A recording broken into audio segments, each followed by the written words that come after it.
ఈ వీడియోలో శ్రీకృష్ణుని జీవితం గురించి పూర్తిగా తెలుసుకుందాం. శ్రీ మహావిష్ణువుకి 10 అవతారాలు. దాంట్లో మొదటిది మత్స్య అవతారం. శ్రీ మహావిష్ణువు మత్స్య అవతారంలో మొదటి మనిషి మనువును ఒక గొప్ప ప్రళయం నుండి కాపాడుతాడు. రెండవ అవతారం కూర్మావతారం.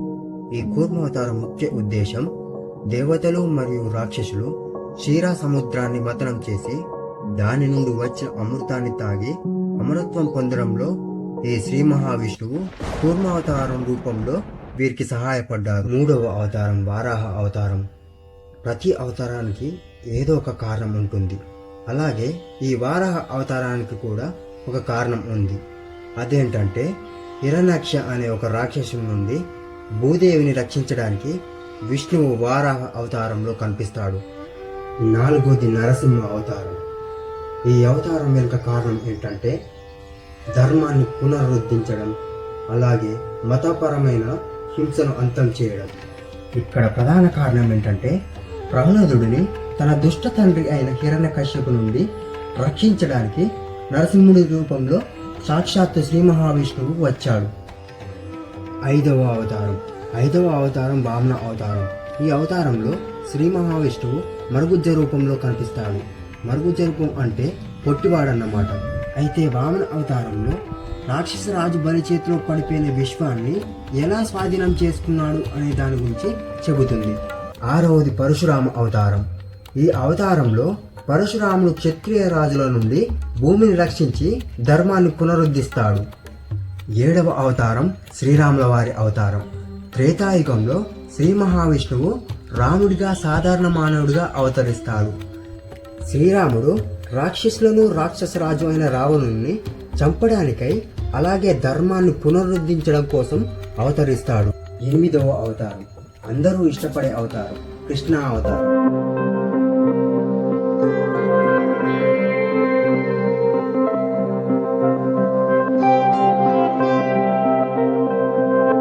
ఎనిమిదవ అవతారం గురించి శ్రీకృష్ణుడు ఎలా జన్మించాడు అండ్ చివరికి ఏమైంది అనే విషయం ఈ వీడియోలో మనం పూర్తిగా తెలుసుకుందాం. ఇక కథలోకి వెళ్తే ఒకానొక సమయంలో ఒక రాజు ఉండేవాడు. ఆ రాజు పేరు ఉగ్రసేన. అయితే ఈ ఉగ్రసేనకి ఒక కొడుకు ఉండేవాడు. అతని పేరే కంస. ఈ కంసుడు మథురాకి రాజుగా ఉండేవాడు. అయితే ఈ కంసుడు చాలా క్రూరమైన వ్యక్తి. ఈ కంసుడు జనాలను క్రూరంగా హింసించేవాడు. కంసుడు క్రూరత్వం చూసి జనాలు చాలా భయంతో బ్రతికేవారు. కానీ కంసుడు ప్రేమించే వ్యక్తి ఒకే ఒకరు ఉన్నారు. వారు ఎవరంటే తన చెల్లి అయిన దేవకి. ఈ దేవకి చాలా పవిత్రమైన అమ్మాయి. అలాగే దేవకి మంచి స్వభావం గల స్త్రీమూర్తి. ఒకానొక రోజు దేవకి కళ్యాణం వసుదేవ అనే వరుడితో ఖాయం అయింది. దేవకి వసుదేవుల పెళ్లి అంగరంగ వైభవంగా జరిగింది. పెళ్లి జరిగిన తర్వాత కంసుడు ప్రియమైన తన చెల్లిని తన అత్తారింటి వద్ద దింపుదామని కంసుడు రథంలో తన చెల్లిని తన బావని తీసుకెళ్తుంటే మార్గ మధ్యలో హఠాత్తుగా కంసుడి రథం ఆగిపోయింది. ఆకాశం నుండి ఒక ధ్వని వినబడింది. అలా ఆకాశం నుండి వచ్చిన ధ్వని కంసుడికి ఏమని చెప్పిందంటే, ఓ కంస, నువ్వు జాగ్రత్తగా ఉండాలి. ఎందుకంటే నీ చెల్లెలు గర్భంలో 8 మంది పుత్రులు జన్మిస్తారు. దాంట్లో 8వ పుత్రుడు నిన్ను చంపేస్తాడు అని ఆకాశవాణి కంసుడికి చెబుతుంది. అలా చెప్పగానే కంసుడు కోపంతో ఊగిపోతాడు. ఆ కోపంలో తన చెల్లి అని కూడా చూడకుండా చంపడానికి పోతాడు. అప్పుడు వసుదేవుడు దేవకిని చంపకు, మాకు పుట్టిన ప్రతి బిడ్డను నీకు ఇస్తాము అని మాటిస్తాడు. దానికి కంసుడు సరే అని ఒప్పుకుంటాడు. కంసుడు దేవకి వసుదేవులని చెరసాలలో వేస్తాడు. ఒకరోజు కంసుడు తన సింహాసనంపై కూర్చొని ఉన్నప్పుడు తనకి ఒక వార్త వస్తుంది.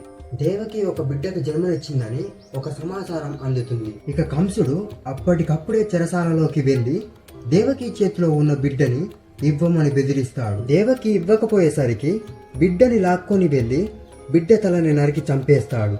అలా అదే విధంగా తర్వాత పుట్టిన 5 బిడ్డలను కూడా కంసుడు చంపేస్తాడు. ఇక దేవకి 7వసారి గర్భవతి అవుతుంది.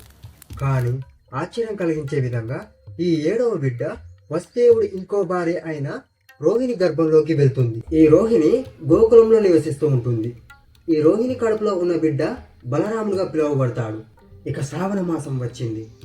శ్రావణ మాసం 8వ రోజు పెద్ద పెద్ద పిడుగులు పడడం అండ్ భారీ వర్షం పడడం మొదలయ్యాయి.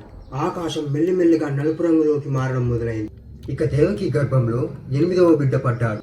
దేవకి వసుదేవులకి హఠాత్తుగా శ్రీ మహావిష్ణువు దర్శనమిచ్చాడు. శ్రీ మహావిష్ణువు దర్శనమిచ్చి ఒక రహస్యం చెప్తున్నాడు.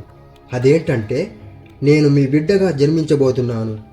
మీరు ఇన్ని రోజులు ప్రార్థించిన ప్రార్థనలు ఫలించాయి అని చెప్పాడు. ఈ బిడ్డను గోకులంలో ఉన్న నందగోపాల్ అనే వ్యక్తి చేతిలో పెట్టు అని చెప్పి శ్రీ మహావిష్ణువు అక్కడి నుండి మాయం అయ్యాడు. ఇక వసుదేవుడు ఆ బిడ్డను గోకులానికి తీసుకెళ్దామని వెళ్తుంటే ఆ రోజు భారీ వర్షంతో పెద్ద పెద్ద పిడుగులు పడడం మొదలయ్యాయి. వసుదేవుడు ఆ బిడ్డను తలపై ఒక బుట్టలో ఎత్తుకొని వెళ్తుంటే అకస్మాత్తుగా చెరసాలకు రక్షణగా ఉన్న రక్షక భటులు గాఢ నిద్రలోకి జారుకున్నారు. చెరసాలకున్న తలుపులు వాటంతటవే తెరుచుకున్నాయి. ఇక ఆ విధంగా ఆ బుట్టను జాగ్రత్తగా పట్టుకొని వసుదేవుడు నడవసాగాడు. అలా వర్షంలో వసుదేవుడు వెళ్తుంటే వారిపై వర్షం పడకుండా వారి వెంబడి ఆదిశేషుడు అనుసరిస్తూ వస్తున్నాడు. అలా కొద్దిసేపటికి వసుదేవుడు యమునా నదికి చేరుకున్నాడు. అతను నదిలో అడుగు వేయగానే ఆ నది దానంతట దానే 2 విభాగాలుగా మారి వసుదేవుడికి దారి ఇచ్చింది. అలా కొద్దిసేపటికి వసుదేవుడు గోకులానికి చేరుకున్నాడు. అలాగే తన స్నేహితుడు అయిన నందగోపాల్ వారి ఇంటి వద్దకు కూడా చేరుకున్నాడు. వసుదేవుడు నందగోపాల్ వారి ఇంటి లోపలికి వెళ్ళి చూస్తే అక్కడ ఒక ఆడబిడ్డకి యశోద జన్మనిచ్చింది. అప్పుడు వసుదేవుడు కృష్ణుడిని అక్కడ పెట్టి ఆ ఆడబిడ్డని బుట్టలో వేసుకొని మళ్ళీ చెరసాల వద్దకి ప్రయాణమయ్యాడు. కొద్దిసేపటి తర్వాత వసుదేవుడు చెరసాలకి చేరుకున్నాడు. మళ్ళీ చెరసాల లోపలికి వెళ్ళగానే తలుపులు వాటంతటవే మూసుకున్నాయి. అప్పుడే రక్షక భటులు మేలుకోకు వచ్చారు. వాళ్ళు లేవగానే ఒక బిడ్డ ఏడుపు విన్నారు.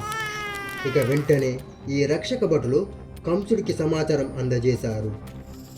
అప్పుడు కంసుడు పట్టలేనంత కోపంతో ఊగిపోయాడు. వెంటనే చెరసాలలోకి వెళ్ళి ఆ బిడ్డని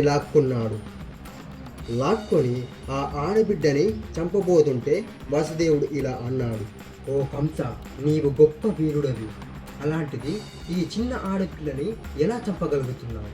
ఈ విధంగా ప్రశ్నిస్తే ఆ సమయంలో కంసుడు వినే పరిస్థితిలో లేడు. ఇక ఆ ఆడబిడ్డని చంపుదామని ఖడ్గం ఎత్తేలోపే ఆ బిడ్డ కంసుడి చేతిలో నుంచి మాయం అయిపోయి దుర్గాదేవిగా మారుతుంది. అప్పుడు దుర్గాదేవి కంసుడితో ఇలా చెబుతుంది, ఓ క్రూరమైన కంసుడా, నీవు ఎలాంటి అన్యం పుణ్యం ఎరగని బిడ్డని చంపావు. గుర్తుపెట్టుకో, నిన్ను అంతం చేసేవాడు దేవకి కడుపులో జన్మించాడు. కానీ అతను ఇప్పుడు సురక్షితంగా గోకులంలో ఉన్నాడు. సమయం వచ్చినప్పుడు అతడే నీ దగ్గరికి వచ్చి నిన్ను శిక్షించి చంపేస్తాడు. అలా దుర్గాదేవి కంసుడిని హెచ్చరించి మాయమైపోతుంది. ఆ తర్వాత కంసుడు భయంతో బతుకుతాడు. మీకు మా వీడియోస్ నచ్చినట్లయితే తప్పకుండా లైక్ చేసి సబ్స్క్రైబ్ చేసుకోండి.